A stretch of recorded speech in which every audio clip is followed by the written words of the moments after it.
നമ്മളെ വീട്ടിൽ സെയിം വില്ലാണ് ഇത്. ഇതിപ്പോ പണിയൊക്കെ കഴിഞ്ഞ് ഇത് പാർട്ടിക്ക് കൊടുക്കാനുള്ളതാണ്.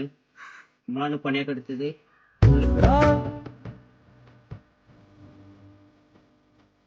ഫുള്ള് ഇതിന്റെ ഫുള്ള് 4 റൂമായിട്ട് വീടിന്റെ ബെഡ്റൂം ആയിട്ടുള്ള വില്ലാണ്. ആവശ്യക്കാരുണ്ടെങ്കിൽ കോണ്ടാക്ട് ചെയ്യും.